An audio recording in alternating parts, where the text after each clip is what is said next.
Olá, meus alunos e alunas. Nesta videoaula, nós iremos tratar do sexto banco de atividades. O sexto banco de atividades está disponível no aplicativo Aula App e também no site da Prefeitura, lá, Banco de Atividades. Quem tiver qualquer dificuldade, pessoal, procurem a escola, a equipe gestora da escola está disponível para qualquer eventualidade, para atender aí as necessidades de vocês aí, tá? Quem tiver qualquer dificuldade, procure lá a escola. O pessoal está lá disponível para atender as necessidades, quem tiver qualquer dificuldade, ok? Eu reforço aí a necessidade de que vocês tenham sempre à mão um dicionário para poder consultar, né, palavras diferentes, palavras que vocês tenham dúvida no significado. E então vocês tenham sempre à mão um dicionário ou um outro meio de consulta, tá, para vocabulário. Um outro detalhe. Pessoal, peguem essa é uma orientação minha, é um pedido meu. Peguem os textos que estão nos aplicativos, lá nas atividades, e copiem no caderno. Façam as atividades no caderno. Copiem, exercitem a escrita, não fiquem parados, ok? Procurem copiar os textos, da forma como eles estão escritos lá no aplicativo. Olhando no computador ou no celular, copiem no caderno. É uma maneira de exercitar, ok? Para não ficar, né, atrofiado a escrita, ok? Então, nesse sexto banco de atividades, nós vamos tratar do tema o gênero textual relato, né, nesse sexto banco de atividades. Ok? Então, vamos lá. O relato de viagem, ele é um gênero textual, né, é um gênero textual. Então, um relato, normalmente, é uma narração de experiências vividas. Logo, o assunto é abordado sob o ponto de vista de quem relata, que é o narrador. Vocês se recordam que no começo do ano eu pedi, como uma forma de eu ter uma avaliação diagnóstica, eu pedi que vocês fizessem um relato pessoal, que vocês se escrevessem, né? E aí vocês colocaram lá no papel aquilo, como que vocês são, do que vocês gostam, como que é a família, onde mora, de que maneira que vem para a escola, né? Então, eu tive aí uma ideia. Inclusive, esse relato pessoal faz parte das notas extras, né, das atividades extras que estão lá no primeiro bimestre, ok? Tá? Então, um relato, ele é uma narração de experiências vividas, logo o assunto é abordado sob o ponto de vista de quem relata, é o narrador. Então, relato, o que quer dizer relato? É um substantivo, olha só, relato. Aqui, nós temos um dicionário, tá, né? Substantivo masculino é ação ou efeito de relatar. Narração, descrição, explanação ou explicação feita oralmente sobre uma situação ou acontecimento. Relato de experiência. Etimologia é a origem da palavra relato, do latim relatus. Como neste exemplo. Olha só um exemplo de relato. Esse foi, sem sombra de dúvida, o melhor passeio que fizemos na viagem. E talvez um dos melhores da vida. Na parada que fizemos em Skagway, sobrevoamos as geleiras de helicóptero por uns 20 minutos. Pousamos num acampamento de cachorros de neve localizado nas montanhas. E fizemos um passeio de trenó puxado pelos animais. É um relato, Maurício de Oliveira. Um relato. Com uma descrição, ele traz aí algumas coisinhas, tá? Então, um breve relato. Esse daí é um relato, ok? Tá? É um exemplo. Então, o que é o objetivo de um relato de viagem? Nos relatos de viagem deve haver a intenção de informar, mas também de explicar ideias, de apresentar opiniões e de revelar impressões e sentimentos, buscando influenciar o imaginário coletivo, sempre com base na realidade. Vocês, quando fazem uma viagem para fora daí da cidade ou para algum outro lugar, vocês vão imaginando as coisas, quem que vai na viagem, como que vocês vão fazer, fez as malas, que dia que vai sair, né? O trajeto, como que foi percorrido, se foi por asfalto, estrada de terra, teve montanhas ou não, planícies. Então, quando chegou lá, foi na casa de algum parente ou uma viagem de férias, para uma pousada, para uma praia. Então, tudo isso é um exemplo que pode ser feito, né? Então, O relato de viagem deve haver a intenção de informar, mas também de explicar ideias, de apresentar opiniões e de revelar impressões e sentimentos buscando influenciar o imaginário coletivo, sempre com base na realidade. Imaginário coletivo, logicamente, de quem lê. Então, aqui observe. Já ancorado na Antártica, ouvi ruídos que pareciam de fritura. Pensei, será que até aqui existem chineses fritando os pastéis? Eram cristais de água doce gelada que faziam aquele som quando entravam em contato com a água salgada. O efeito visual era belíssimo. Pensei em fotografar, mas falei para mim mesmo, calma, você terá muito tempo para isso. Nos 637 dias que seguiram o fenômeno, não se repetiu. As oportunidades são únicas. Esse é um relato do navegador Amir Klink, né? É um viajante aí pelos mares, né? Um navegador, né? Ele viajou pelos mares. Então, ele viajou mais de 637 dias e o fenômeno não se repetiu. Tá? Então, os relatos de viagem apresentam experiências reais de um viajante, assim como informações sobre determinado lugar. O relato inclui explicações e descrições, além de impressões e opiniões, que são elementos mais subjetivos, como observou nos dois exemplos acima. Leia com atenção as principais características desse gênero. Então, aqui nós temos as principais características do gênero relato de viagem. Ok? Então, a história é contada por uma pessoa real, assim como são reais os fatos relatados. Não é nada do imaginário, não é um texto de ficção. Ok? Tá? Ele pode conter aí opiniões, impressões que são subjetivas, que são pessoais, mas elas não são inventadas, ok? Tá? 2. Conta-se um ou mais episódios significativos. Então, pode ser 2, 3 dias, 10 dias, 30 dias. Pode ser um relato a cada dia. Ok? Tá? Então, tem uma sequência de fatos. Descrevem-se os lugares e as situações vividas. Fornecem indicações precisas de tempo e lugar. O autor expõe seu modo particular de ver e sentir os acontecimentos relatados. Uma parte do texto é descritiva e a outra é narrativa, e se misturam, ok? Tá? Uma parte do texto é descritiva e a outra é narrativa. Preste atenção nessa diferença. Mas as duas se misturam, ok? Os verbos e os pronomes são usados predominantemente na primeira pessoa, porque é o narrador, ele faz parte do contexto do relato. Ok?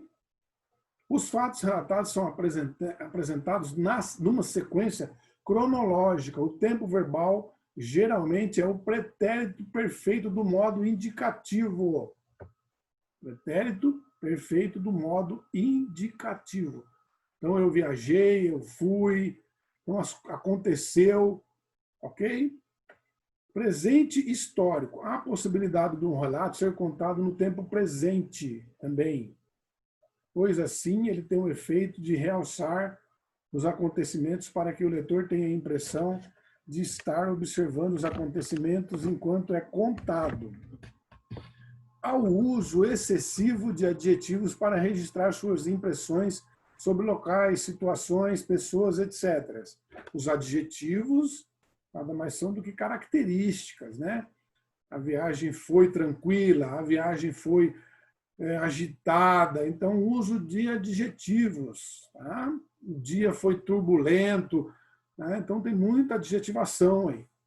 A linguagem pode variar entre formal e informal, dependendo do grau de intimidade entre quem relata e o interlocutor leitor, ok? Dependendo do público que vai ler, ou de quem está fazendo o relato. Sentido, usa-se duas figuras, né? Aquela sentido denotativo e conotativo que nós vimos lá nas aulas presenciais. Tá? Eu dei alguns exercícios, né, de sentido conotativo e denotativo. Nem sempre uma palavra usada com sentido básico, denotativo. Quase sempre prevalece a subjetividade, isto é, predominam as impressões e sensações do autor, é conotativo, ok? Estrutura composicional do relato de viagem. Então, o relato de viagem normalmente tem um enredo, a ação do relato é composta por uma sequência de fatos vivenciados em um determinado tempo e espaço. De acordo com o relato, vocês vão saber em que tempo se deu o espaço, vai caracterizar, né, o tempo e o espaço. Vai falar, por exemplo, no inverno, no verão, o espaço é o local, normalmente traz dessas coisas, caracterizando desse jeito. Então, o enredo é a ação de relato é composta de uma sequência de fatos vivenciadas em um determinado tempo e espaço. Fazem parte do enredo a situação inicial, composição do cenário da narrativa e da apresentação de seus personagens marcados pelo uso de textos descritivos e adjetivos, o desenvolvimento, focado na ação narrativa e marcado pelo pretérito perfeito do verbo, o clímax, uso de verbos de ação, e o desfecho, final da viagem, encerramento do relato. Pode ser a volta para casa, entendeu? Tá?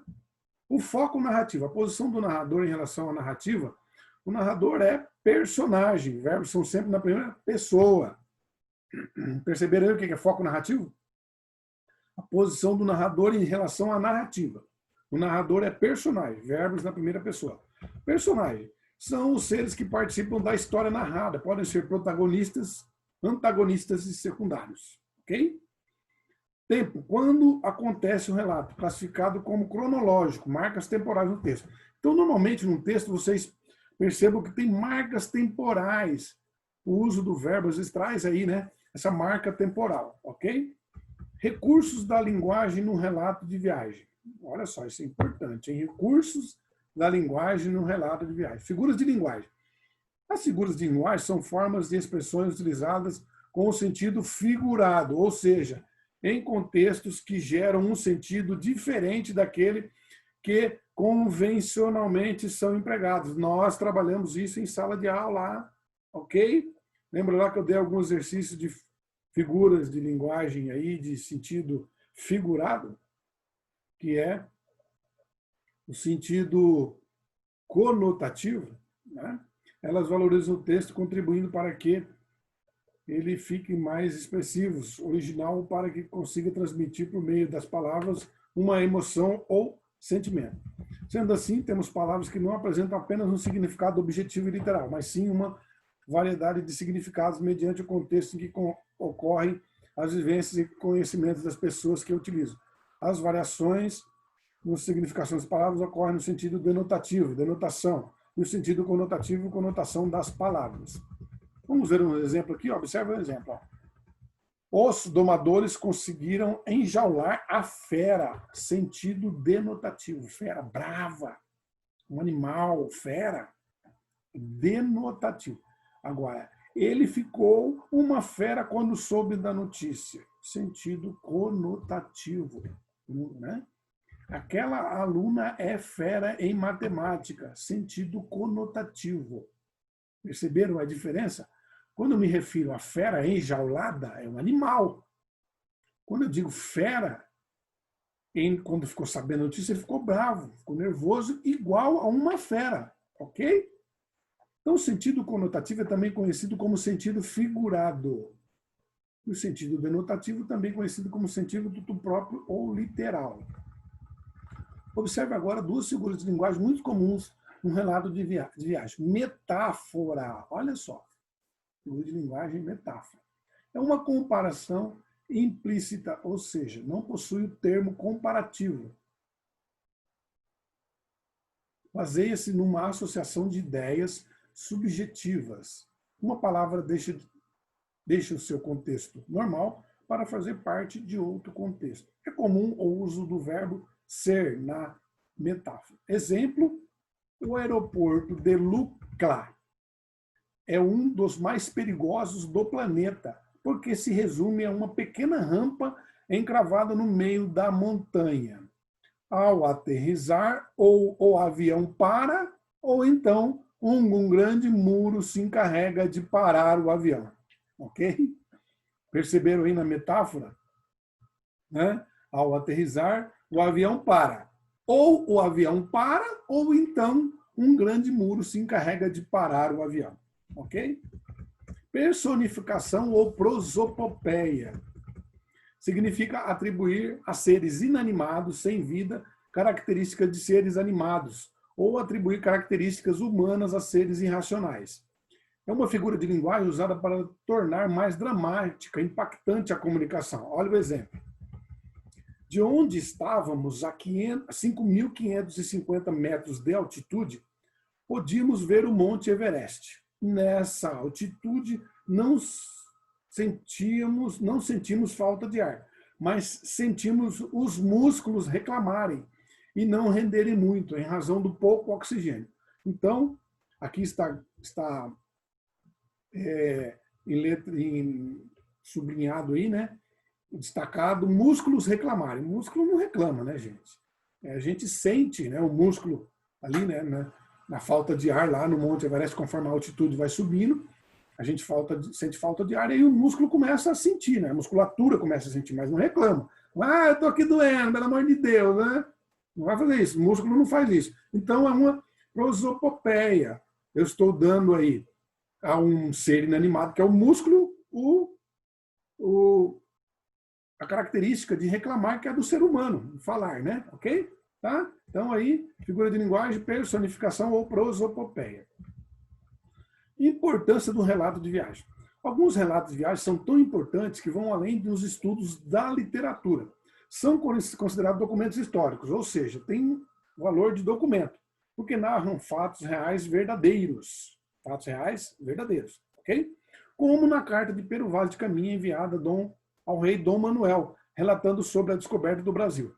Dom Manuel era o rei de Portugal, Pero Vaz de Caminha era o escritor, né, navegante, tal, e aí, quando chegou aqui na descoberta do Brasil, né, Pero Vaz de Caminha escreveu uma carta, né, relatando como que foi a descoberta do Brasil, né? Então essa carta é o documento no qual Pero Vaz de Caminha registrou as suas impressões sobre a terra que depois viria a ser chamada de Brasil. Ele estava junto com Pedro Álvares Cabral, né, e que ele era o cara que era responsável lá pela escrita. Essa carta era mandada de volta lá por navio, né, porque não tinha correio, aquela história, né? Foi mandado de novo o navegante. Demorou muito tempo para chegar lá, mas Dom Manuel, né, que era o rei de Portugal, ficou sabendo através desse relato do Pero Vaz de Caminha acerca da descoberta do Brasil. É um documento histórico. Salvo engano, esse documento está aqui a imagem, né? Esse documento está lá, né? Tá em algum museu por aí, né? Então aqui está, ele escreve com os termos, né? Então está aqui, ó. Esta terra, Senhor, parece-me que da ponta que mais contra o sul vimos, até a outra ponta que contra o norte vem, haverá nela bem 20 ou 25 léguas de costa. Traz ao longo do mar, em algumas partes, grandes barreiras, umas vermelhas e outras brancas, e a terra de cima toda, chã, é muito cheia de grandes arvoredos. De ponta a ponta é toda praia, muito chã e muito formosa. Pelo sertão nos pareceu vista do mar muito grande, Pero Vaz de Caminha. Então ele usa aí o linguajar português, né, da época para encaminhar essa carta lá ao rei Dom Manuel para explicar aí como que foi a descoberta aqui do Brasil, como que era, né, as praias, os campos, né, a descoberta aqui, né, o litoral brasileiro, né, tá? Agora que você já estudou e conhece um pouco sobre o gênero relato de viagem, leia os exemplos a seguir para ampliar seu repertório e resolver as atividades. O primeiro texto é um relato do jornalista Teta Ribeiro, ele fala sobre a experiência que teve em uma viagem na Índia. Né? Teta Ribeiro nasceu em São Paulo e é formado em filosofia. É uma jornalista, né? Tá? Trabalha como jornalista e já publicou algumas obras de não ficção. Né? O livro Minhas Duas Meninas, a autoria dela, mistura relato de viagem, reportagem e relato pessoal. E tem como inspiração sua experiência ao se tornar mãe. Então aqui é um texto curto, uma viagem na Índia, né? Então aqui tem um vocabulário à esquerda, tá? Tem um vocabulário aí, Sares, Rodi, Mumbai, ético, mandala, corporativos e rúpia. Tá? Então tem o texto aí, vocês leiam o texto com atenção, com calma, todos os textos, vocês vão ter aí 29 questões, tá? Então tem, ao longo dos textos, está mesclado aí texto com perguntas de interpretação, ok? baseado no texto, vocês leiam o texto com calma, com tranquilidade, percebam a essência da pergunta e respondam, ok? Até a pergunta 29, 4, 5, vai aí, tem mais um texto aqui, ó, né? Texto que você vai ler a seguir, do escritor Charles Darwin, durante a estada dele no Rio de Janeiro, em 1832, durante quase 5 anos, o naturalista inglês Charles Darwin, que ele nasceu em 1809 e 1882, normalmente aqui, ó, quando tem o nome da pessoa, e entre parênteses tem 2 anos, é o ano em que ela nasceu e o ano em que ela morreu. Ó. Ele nasceu em 1809 e morreu em 1882. Ele participou de uma expedição marítima ao redor do mundo, fazendo paradas em alguns pontos para que pudesse entrar em contato com os nativos, estudar plantas e animais e coletar material para as pesquisas que realizava. As anotações detalhadas dos cientistas deram origem a outras obras, ao livro Viagem do Naturalista ao Redor do Mundo. Charles Darwin é o pai da evolução, né? É isso? Charles Darwin. Então, Viagem do Naturalista ao Redor do Mundo. Então, aqui é o relato dele. Tá? Ok? Então, tá aí o relato.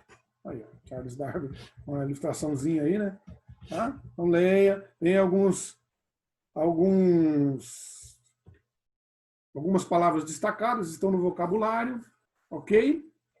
Leiam com atenção mais uma vez, reforço, respondam as questões, aí continuam nas 6, 7, 8, ó.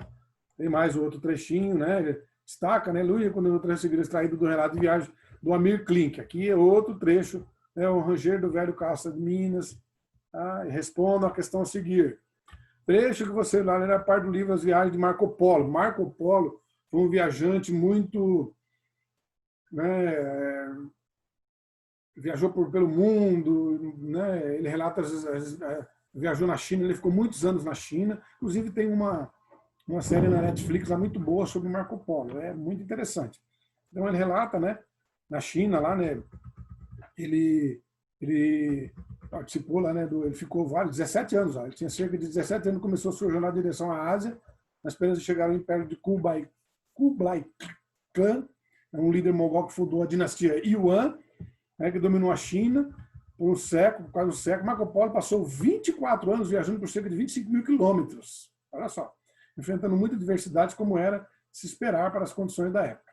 Tá? Então, leia aí. Né, os mais difíceis, porém, teria sido receber a permissão de Kublai Khan para voltar para a Itália. Então, ele ficou 24 anos circulando lá viveu muitas experiências, né, muitas aventuras lá na China, né? Tá? Então ele participou de várias aventuras lá. Aí esse cara, o Kublai Khan lá, né, não queria deixar ele voltar para a Itália, mas ele voltou. Né, que se ele deixasse voltar, ele estaria demonstrando fraqueza. 3 anos depois de voltar da viagem, Marco Polo foi preso ao liderar uma gangue veneziana, que é uma cidade lá da Itália, né, Veneza, contra a cidade rival de Gênova. Então, 2 cidades italianas, esse Marco Polo foi preso na época, a Itália ainda não era unificada. Então, a Itália era dividida, né? Então, ele na prisão ele conheceu Ruccello de Pisa, famoso por ser escritor de romance. Paulo, então, ditou sua história a Ruccello, que atuou como uma espécie de ghostwriter, né? Que é uma forma de escritor aí, né? 1 ano depois, foram soltos e o livro está pronto. Então, o Marco Polo foi preso. Lá na cadeia ficou relatando para esse rapaz aí, para esse Ruccello, né? E aí ele escreveu as aventuras dele. Ele passou 24 anos lá na China, e aí ele foi relatando, o cara foi escrevendo e ficou um livro, né? Tem aí As Aventuras de Marco Polo. É um livro, se não me engano, né? As Aventuras de Marco Polo. Então aí está aqui, né, o livro, né? Se vocês quiserem ter, aí tem aí o texto, leiam com atenção, ok? Ah, tem aí, ó, aqui a Grande China, né? Quem escreveu foi Carlos Heitor Cone e Lenira Alcura, a adaptação dela é Viagem de Marco Polo, Rio de Janeiro, uma edição da Edioro 2001, página 44 a 46, ok? Tá? Então, leiam com atenção o textinho para responder as questões. Vai lá para frente, aí tem as questões, ó, tá? 10, aí aqui tem uns textinhos. Aí aqui o outro, ó, a linguagem empregada em um relato depende de quem escreve para quem ele é escrito, né? Observe a linguagem empregada no texto abaixo. Leia um fragmento, um relato de viagem compartilhado em um fórum digital e reproduzido a seguir. Depois compare com os fragmentos do relato de viagem de Marco Polo. Então vocês terão que fazer uma comparação entre um e outro, ok? Observando as diferenças de linguagem. Percebam aí ó, que esse exercício aqui, ó, olha só, né? A fazer questões para frente, vocês terão que fazer uma comparação do relato lá do Marco Polo com o aqui, ó, esse fragmento aqui, ok? Tá? Aí. Responder aí. Próximo. Tá? Fragmento a Grande China. Então, percebam que tem várias questões que estão relacionadas com o exercício lá, com o fragmento da viagem lá à China, do Marco Polo, ok? Tá? Então, prestem atenção. Leiam com cuidado, com atenção, vejam a essência da questão, ok? Tá? Vamos lá. 18, 19. Tá? Aí, ó. Viajar, conhecer lugares diferentes, vivenciar experiências novas é uma atividade que muitas pessoas gostam. Conhecer novos hábitos e costumes, experimentar alimentos. Marco Polo passou por isso em suas viagens. Releia o fragmento para responder as questões. Ele faz parte do relato Marco Polo, em que ele fala sobre algum hábito alimentar dos persas. Tá? Tem muita coisa. Certo? Aí, ó. Aqui, ó. Próximo. Ó. No próximo trecho foi retirado um relato de viagem digital. Leia o fragmento para responder as questões 22 e 23. Nessa viagem, passando por Xangai, Pequim, Hong Kong, aí é um relato de alguém aí, tá? Os viajonários. Tem aí, está disponível. Se clicar aqui no link aqui, você vai lá no texto. Okay? Quem tiver disponibilidade de internet, clica no link aí e vai lá no texto original, tá? Então, 22, 23. O texto a seguir foi extraído de um clássico da literatura universal, Viagem ao Centro da Terra, de Júlio Verne. Júlio Verne, né? Não é Verme, igual eu disse. Ao decifrar o enigma de um velho pergaminho, o professor Lindenbrock e seu sobrinho, o jovem Axel, deparam com um fascinante desafio, a possibilidade de chegar ao centro da Terra, seguindo um relato de um cientista do século XII. Vencida a resistência do rapaz, que considerou a ideia por imaginação, os dois partem para o vulcão Sneffels, na remota ilha da Islândia, onde deveria ser iniciada a expedição. Nas entranhas do adormecido vulcão, Lindenbrock e Axel e o guia local penetram em uma viagem através dos tempos, permeando universos há muito extintos e outros que só a imaginação pode criar. Júlio Verne, que nasceu em 1828 e morreu em 1905, viveu e morreu na França. Mas desenvolveu uma paixão precoce por viagens. Quando tinha 11 anos de idade, o futuro autor tentou, sem sucesso, fugir para o mar. Mas o jovem voltou para casa e prometeu para sua mãe que, no futuro, ele iria se dedicar a imaginar viagens. Isso provou ser uma obsessão profética. No início da década de 1960, começou a escrever histórias que, coletadas, ficaram conhecidas como Voyages Extraordinaires. É francês, né? Gozando de grande fama e prestígio, foi um pioneiro da ficção científica em livros como A Volta ao Mundo em 80 Dias, Viagem ao Centro da Terra e 20 Mil Léguas Submarinas. Marcaram gerações de leitores, escritores e até mesmo cientistas. Quem quiser ler aí esses textos, são riquíssimos de detalhes, né? A Volta ao Mundo em 80 Dias, de Júlio Verne, Viagem ao Centro da Terra e 20 Mil Léguas Submarinas. São 3 livros excelentes de leitura. Quem puder, tiver curiosidade, leiam. É uma maravilha da literatura, ok? Tá? Gerações de marcou, né? Esses livros são excelentes leituras. Então, aqui tem um trecho do capítulo 12, tá? Vocês leiam aí, tá? Aí, ó. Aqui tem a ilustração do livro, ó. Tá? Olha só que interessante. É um capítulo, né? Um trecho, né? Extraído do capítulo 12. Leiam com atenção. Tem aí o glossário. Glossário nada mais é do que uma parte extraída do texto, aquelas palavras que geram dúvidas, que é um vocabulário novo aí, ok? Tá? Então, tem o fragmento 24, 25, 26, vocês vão responder aí as questões até a 29. Aí na 29, a partir da 29, começa agora um pouco recurso de descrição. Aprender um pouco sobre o recurso da descrição. Esses recursos são importantes no gênero que acabamos de estudar, e em tantos anos, por isso fique atento. O texto descritivo é aquele que detalha minuciosamente todos os aspectos dos personagens, lugares, acontecimentos, objetos. Ao criar uma descrição, o autor tem como objetivo apresentar suas impressões sobre as características, qualidades, sensações sobre o que foi observado.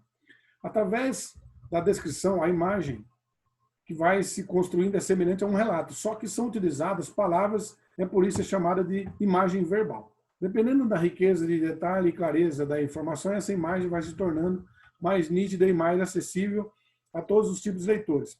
Esse deve ser o principal objetivo de uma boa descrição. Portanto, descrever é desenhar com palavras de modo que a mesma possa ser visualizada pelo leitor em sua mente. Os textos descritivos são uma espécie de apoio ao texto narrativo, injuntivo e à argumentação. Também são encontrados em biografias, reportagens, relatos históricos ou de viagem, lista de compras, anúncios de classificados e até currículos. Característica do texto descritivo.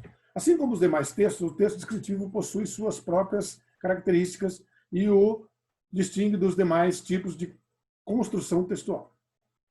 Essas particularidades são: utilizam de muitos substantivos, adjetivos, locuções adjetivas e outros elementos para apresentar as características do objeto descrito e fazer o leitor ter uma ideia exata sobre ele. É muito minucioso, ok? Aplicação de verbos de estado nas frases. Estar, permanecer, ficar, continuar são alguns dos verbos encontrados nesse tipo de texto. A linguagem é construída de forma clara, dinâmica e com figuras de linguagem como a comparação e a enumeração.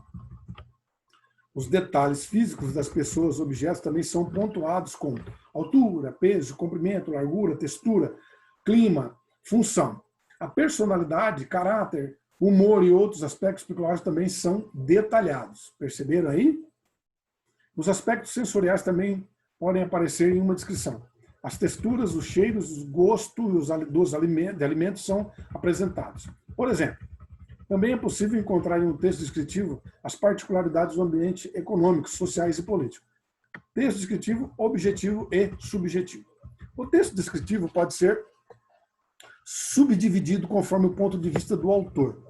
Assim, ela poderá ser de dois tipos.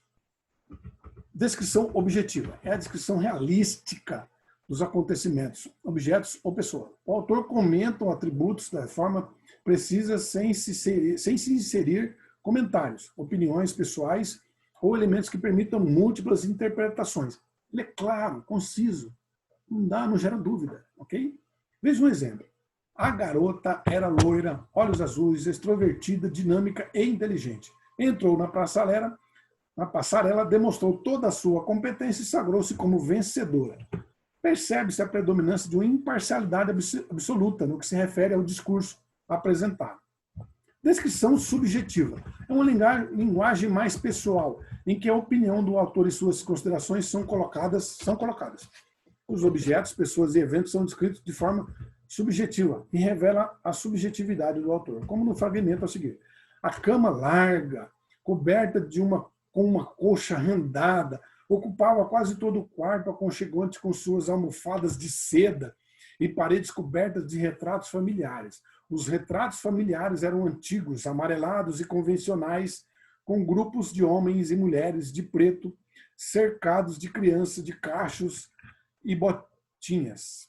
Lígia Fagundes Telles, é um trecho, né, de uma descrição, aí, um texto da Lígia Fagundes Telles, As Meninas, Rio de Janeiro, Rocco, 1998. Estrutura do texto descritivo. Todos os tipos de texto devem ser criados a partir de uma estrutura que serve para organizar o pensamento do autor e guiar a leitura. O texto descritivo também segue uma estrutura com introdução, é a parte inicial da descrição, quando o autor mostra o que vai ser descrito. Desenvolvimento é a descrição dita. O autor apresenta detalhadamente as características das pessoas, fatos e objetos. Conclusão é a parte em que a descrição é encerrada. Normalmente, o escritor inicia a análise dos fatos ou a narração dos acontecimentos. Atenção! É comum as pessoas confundirem um texto descritivo do narrativo. Isso ocorre, pois a maioria das narrações se apoiam em elementos de descrição para o desenvolvimento do enredo. Observe a diferença entre eles. Um texto narrativo é uma sucessão de acontecimentos. Existe um enredo que conta histórias reais ou imaginárias. A figura de um narrador, um eu lírico, estará sempre presente. Já no texto descritivo, resume-se a fatos, aspectos físicos, sensoriais e psicológicos das coisas, pessoas ou lugares. Não existe história, apenas apresentação da característica. Aí observe essas diferenças nos exemplos a seguir. Aqui nós temos um texto narrativo. Medo da senhora, a escrava pegou a filhinha nascida nas costas e se atirou no Paraíba, para que a criança não fosse judiada. Oswald de Andrade. Texto descritivo. Era nesse mesmo aposento que havia, encostado à parede oeste, um gigantesco relógio de ébano. Seu pêndulo ia e vinha num tic-tac lento, pesado, monótono. Quando o ponteiro dos minutos completava a volta do mostrador e a hora estava para soar, saía dos brônzeos pulmões do relógio um som límpido, alto, agudo, extremamente musical. A Máscara da Morte Rubra. Edgar Allan Poe. Também é um escritor famoso, ok? Temos também exemplos de textos que trazem elementos do texto narrativo. Quanto do texto descritivo. Por isso, sempre nos referimos ao predomínio de um sobre o outro. Então, traz as duas mesclas aí, tá? E aí tem uma predominância. A família Ripinica. A família Ripinica tem vovó Maricota, que conta anedota e tricota. As anedotas da vovó Maricota, Ripinica, são anedotas muito velhas, iguais a ela. Vovó Maricota se veste assim: chapéu de marinheiro, short de escoteiro, camisa de babadinhos, chuteira de goleiro. A família Ripinica tem sua mãe, Dona Sereiá. Ela tem mania de ser sereia do mar. Usa avental, tipo um rabo de sereia, é desafinada e vive cantando. Quando ela canta, tudo acontece. O doutor Navegação adoece. O mar fica arrepiado de ondas. Os peixes, alguns, ficam surdos, perguntando: o que é? Hein? O que é? Hein? Hein? Esse é um texto, As Aventuras da Família Ripinica, de Silvia Orthoff, Rio de Janeiro, editora Salamandra, em 1983. Agora que você já conhece um pouco sobre os recursos de inscrição, que tal colocar em prática o que estudou? Vamos começar? Leia os trechos abaixo para responder as questões. Aí vai da questão 30 até a 46. Né? Continue da 30, tem os trechinhos de texto. Leiam com atenção novamente, meus queridos alunos, leiam com... Alunos e alunas, né? Meus queridos alunos, leiam com atenção, devagar. Se quiserem copiar no caderno, para ter material aí de consulta, leitura, uma excelente fonte aí de prática, de caligrafia, de aprendizado de vocabulário, ok? Tem tirinha, aí vai de 32 até a 46. Tem uns trechos aí, ó, ok? Vamos lá, aí, ó, 34, vai para frente, aí tem desenhos, tem ilustração, quem quiser copiar os desenhos aí, né? Vai 40 até 46. Tem aí mais um trechinho. Tem aí, ok? Para vocês responderem até a 46. Finalizou, ok? Tá? Eu vou parar, interromper a apresentação aqui. Vamos voltar para a minha câmera aqui. Ok, meus queridos alunos, tenham sempre aí reforçando. Qualquer dúvida, um dicionário na mão para poder consultar. Quem quiser copiar, copia. Ok? Aí são, né, bastante páginas, aí tem 24 páginas, eu estou aqui com ele impresso, ó. Olha que legal. Eu estou aqui com ele impresso, tá? Ok? Está impresso aqui. Eu estudei, tá? Eu li ele todinho, tá? Tem bastante páginas aí, até a página 24.